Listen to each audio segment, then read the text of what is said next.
The moment Jagger walked through that front door, the whole family froze.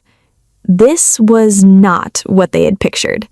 When Jake's dad said he wanted to adopt a dog, everyone assumed something small, something manageable, a puppy maybe. What came through that door was a Great Dane. The moment Jagger walked through that front door, the whole family froze. This was not what they had pictured.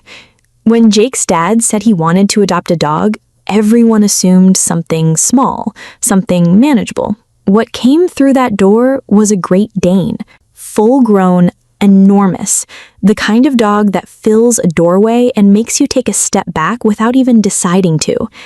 Jake's mom stood very still. She had taken a long time to agree to this. Months of conversations, promises, reassurances, and now there was a Great Dane standing in her living room, drool running down both sides of his mouth, looking around like he was deciding whether the place was acceptable. She was not sure this was going to work. Then there was Jake. Jake was the one person in that house who probably should have been the most intimidated. Jake did not care about that.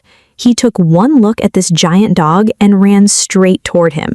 Jagger's mouth was running like a faucet, two long strings of drool hanging down from both sides. And Jake, with the completely unfiltered logic of a small child, opened his mouth and tried to catch them. Jake's mom moved fast. The whole family laughed.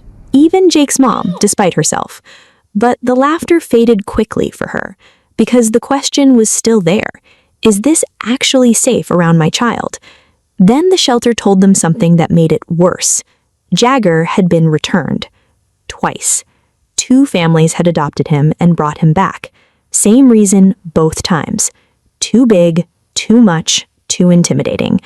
They agreed on one thing before going to bed that first night. If anything worried them, Jagger would go back. A few days passed, and slowly, without any announcement, Jake and Jagger just became a unit. Wherever Jake went, Jagger went. Jake played on the floor, Jagger settled in next to him. When Jake laughed, Jagger's tail started going, a full body wag that swept everything off the coffee table. The family started moving things off the coffee table. Jagger had one weakness, though: hunger. He could not wait for meals. One afternoon, Jake's snacks disappeared. Jagger was behind the couch, sitting very still, with the expression of a dog who absolutely did not eat those snacks. Nobody could stay mad. But the moment that changed everything happened in the middle of the night. Jake's mom woke up for water. The house was quiet. In the hallway, she noticed a shape, still, large. Jagger was sitting outside Jake's bedroom door, not pacing, not making any sound, just sitting there in the dark, facing the door. Then from inside Jake's room came the small sound of a child shifting in his sleep.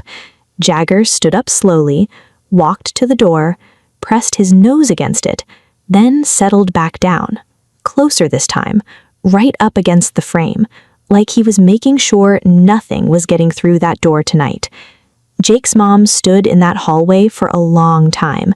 She had spent weeks watching this dog, looking for the thing that would confirm her worry. She never found it.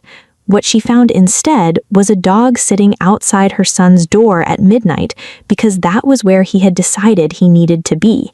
She went back to bed, and for the first time since Jagger came home, she slept without the question in the back of her mind.